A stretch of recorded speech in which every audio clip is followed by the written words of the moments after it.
बोलो धरती माता की जय, गौ माता की जय, गंगा माता की जय, सनातन धर्म की जय,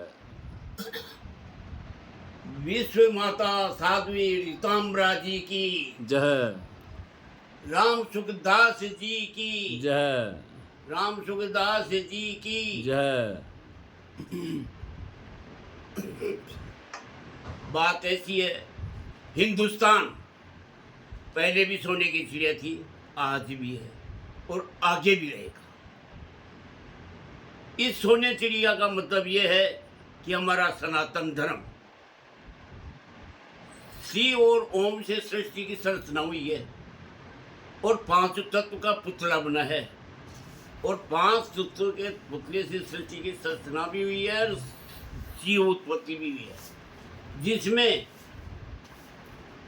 भगवान की ऐसी कृपा रही है कि हमारा विज्ञान ऐसा है जो भूत भविष्य वर्तमान बताता है। जैसे कितनी पृथ्वी है, कितने सूर्य हैं, कितने चंद्रमा हैं और कितने लोक परलोक है, 64 विद्या है, 64 ही कला है, 52 भैरू है। इस सारी सृष्टि की संरचना सप्तऋषि, तारामंडल, निहारिका, बड़े बड़े उपग्रह जा रहे हैं और सूर्य चंद्रमा इनका जहाँ नहीं पूछे रवि वहाँ पूछे कवि, उस जगह हमारा ज्योतिष पहुँचता है। हमारा ज्योतिष इतना है कि आज 2-4 साल में सटीक मौसम की जानकारी देता है। ऐसा भूत भविष्य वर्तमान बताते हैं।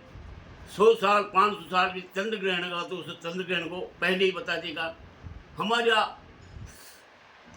संस्कृति ऐसी है और सबसे पहले संस्कृति का जन्म साउथ में गांवों का, शहरों के सबके नाम संस्कृत से आते हैं और सब संस्कृत सीखते थे, संस्कृत बोलते थे।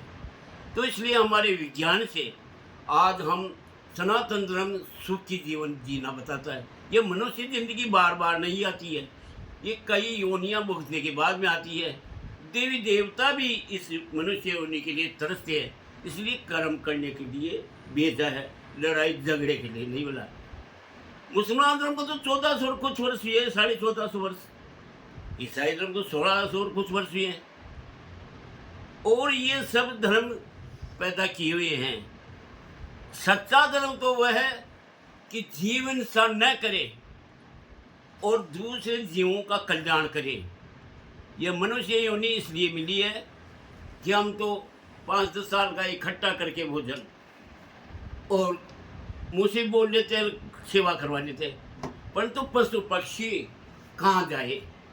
उनके लिए मनुष्य योनि दी है कुदरत ने कि ये कर्म करता है नहीं, और इसी कर्म से उसको मिलता है। तो कुल मिला के विश्व में शांति कैसे आए? शांति एक उपयोग है, गौ-धाम। ये विश्व माता है, गौ माता, राष्ट्र माता ही नहीं, ये विश्व माता है। इस विश्व माता का ध्यान कर लो, आपको स्वर्ग लोक घर बैठे मिलेगा। परंतु एक काम करना होगा। एक कोलकाता के कुम्हार ने नंदीग्राम बसाया है, उसको आप देखें।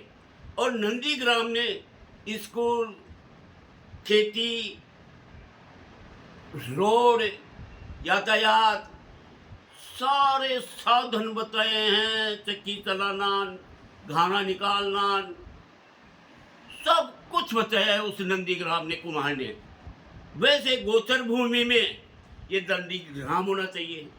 दूसरी बात यह है, नंदीग्राम के साथ एक कुम्हार का मिट्टी के बर्तन बनाने का होना चाहिए, जहाँ दूध दही को गर्म करके और काम में लेवे, शुद्ध मिट्टी के पानी पिए शुद्ध। वही नंदीग्राम के पास है, ये होना चाहिए। जो कुटीर उद्योग भी ये मिट्टी का जिंदा रहे। तीसरी बात यह है, गुरुकुल की शिक्षा, हर बच्चों को वहाँ गुरुकुल की शिक्षा दी जाए, जो भूत भविष्य वर्तमान की शिक्षा वहाँ मिले।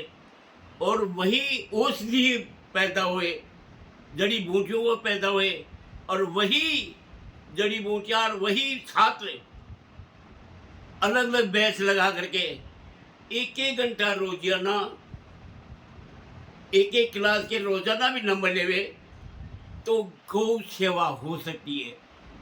आज हिंगोनिया गौशाला को देखो जयपुर में, सोने की बन जाती, परंतु ये पैसा न जाने कहाँ जाता है, और किसी को चारा मिला किसी को नहीं मिला, 2-3 घंटे काम करके वो शुरू हो जाते हैं।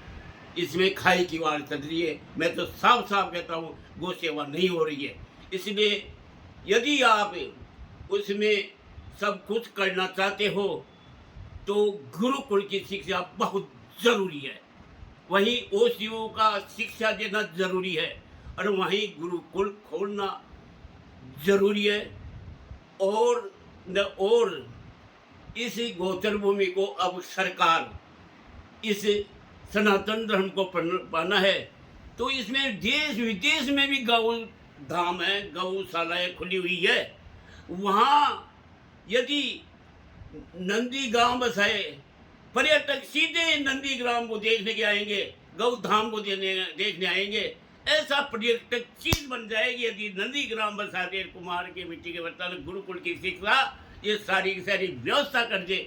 इसलिए मैं हाथ जोड़ के संत मुनियों को, सरकार को यही कहना चाहता हूँ कि गोचर भूमि में नंदी ग्राम बसाए, गुरुकुल की शिक्षा बताए, जड़ी बूटियाँ वहाँ खेती करवाए, और गौ माता की सेवा के लिए वही छात्र जैसे नालंदा के अंदर 120 जबीरा भोजन और गौओं के लिए खूब सामग्री राजा महाराजा करते थे, ऐसा मतलब प्रबंध था, जो दूसरे भाग में मैं बताऊंगा। ये पहला भाग है, इसलिए मैं जगह जगह सप्ताह जी हो रही है, परंतु मेरी तो प्रेरणा यही है। सभी संत गुरु को कोटि कोटि प्रणाम करता हूँ, सरकार को प्रणाम करता हूँ कि मेरी बात को अमल करे और गोचर भूमि में ये सब कुछ कार्य करे।